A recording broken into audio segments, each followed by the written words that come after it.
Hey, what's up, YouTube? Real quick, I just want to kind of share my opinion on something here for the line of work that I do. Being a Class A CDL truck driver, there's a never-ending debate, the manuals versus automatics. If you can't drive a stick shift, are you a real truck driver, as a lot of people like to say. But I'm not even here to debate that. I'm not here to pick on anyone that has the auto restriction, because the reality is, stick shifts are kind of being phased out.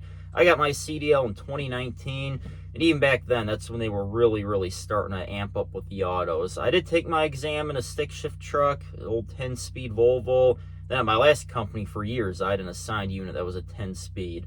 And yeah, honestly, I love that thing, and I'll say why I prefer the stick shift over the automatic. I know for the mountains, a lot of guys say stick is way better for that because you get more control, especially if you're in a snowstorm or something. Because I've heard people say that, and you're in the mountains, they have a tendency to either upshift or downshift at all the wrong times. I'm not going to speak too much on that because I've only really done the mountains once or twice, just when I first got my CDL. And, when I did it, I was basically, holding the wheel tight, engine brake on, lightly tap the brakes, overheat the brakes. Because I was, a brand new driver at the time. So I wasn't really concerned about being picky about the way the truck shifts. But anywho, just speaking from, being a city local driver, that's mostly what I've done throughout my career, right here in the Midwest, the flatland.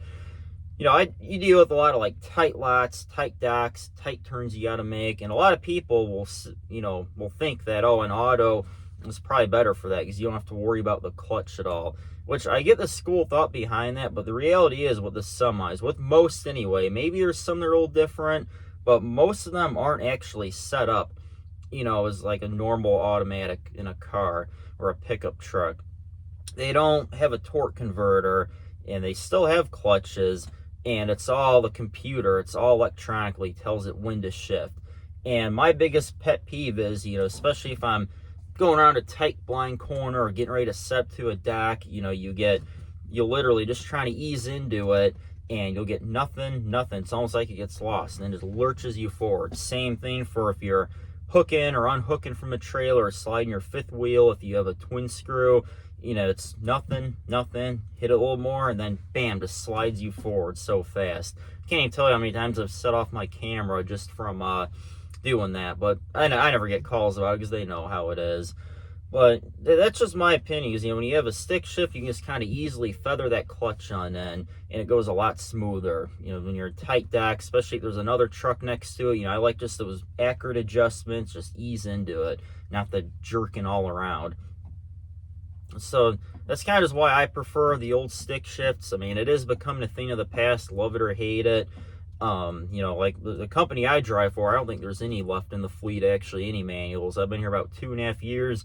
When I first started, my boss said we had like 1 or 2 left. I'm sure they're long gone by now.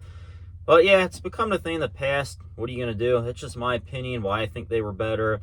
And two, especially if you're going to a really narrow, dark dock. True story, it was funny. I was back in this one desk. This was like 5-6 years ago. I was still a newer driver then. So I was back in this one tight, dark dock.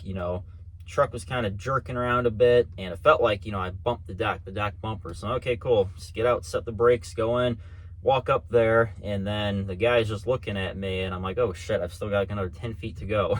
Because, yeah, I don't know, they're finicky like that. And everything, too, I've noticed sometimes if you're having a really rookie moment, if you're in a really tight yard or something, you got to go pull up a few, maybe a half a dozen times or whatever. It takes literally nothing for that to say clutch overheating. Then you got to wait, a minute or two for it to cool down. But that's just my opinion I'm sharing. If I could, I'd have a stick shift, but at least I still got one in one of my personal vehicles, and I'll probably never get rid of it for that reason alone. So for now, talk to you later.